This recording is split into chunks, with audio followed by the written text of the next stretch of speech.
I love it when people tell me, I don't know anything about how to start a channel and I didn't grow up with social media, so I can't do it, it's too hard. Guess what? Newsflash, you didn't know how to drive a car before you were 16 or 17, and you know how to do that, you learn pretty quick, right? So social media is the same.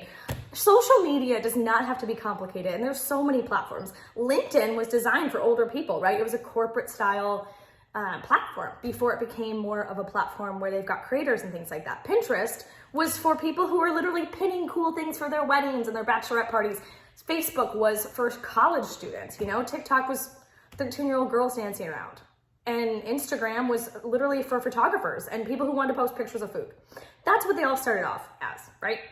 And it's funny because they're all focused on one major thing right now, and that's short form video. They're all focused on video.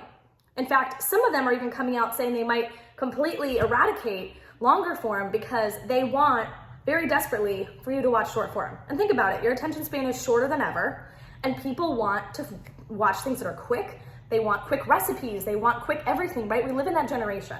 So how can you show up and get some really amazing deliverables for somebody quickly? How can you be a rock star and show up and give something some information in, say, 30 seconds or a minute? I mean, I've been on this video a minute and a half. So how can you show up for, say, 2 to 3 minutes, right? Number one thing is you've got to think about what your niche is. I always say broad is broke, rich is niche, or broad is broke, riches are in the niches, whatever. And that's because when you focus on what you want to create, you're going to actually talk to the people you need to talk to. If you talk to everybody, unless you have a very specific job, that doesn't work. You want to focus on talking to somebody specifically. The second thing is you have to let go of the fear of judgment. And I know because I was that person. My family still makes fun of what I do. They think it's a hobby. They think it's just some fun, whimsical, creative thing, when in actuality, I'm making 5 figures a month. You know, that's a big difference. How many people say that about their hobby, right? So don't let the fear of judgment, and I will tell you, I'll be totally transparent, I wasn't making 5 figures up until a few months ago. And a lot of that had to do with, I started posting a lot. I started posting consistently. I started posting, you know, every single day. I started learning the strategy and the science behind things and how do I get myself into a position where I show value as opposed to just showing my face.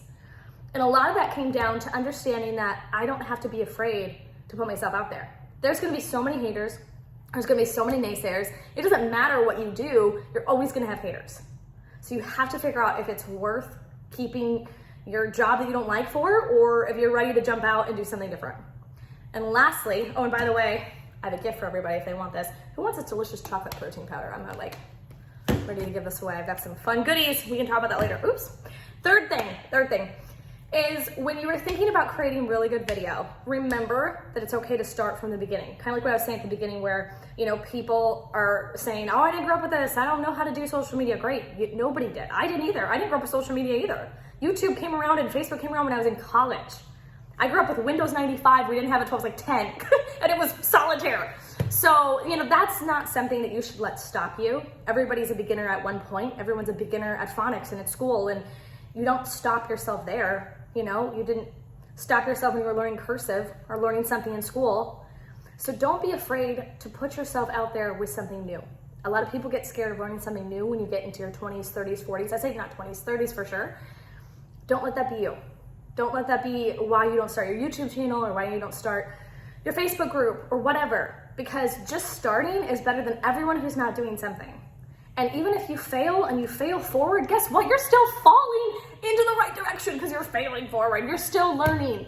And learning is really part of the success and part of the journey. So anyway, hope you have an amazing day. Definitely follow me for more tips. Whoever wants this chocolate protein, message me. First person who asks gets it.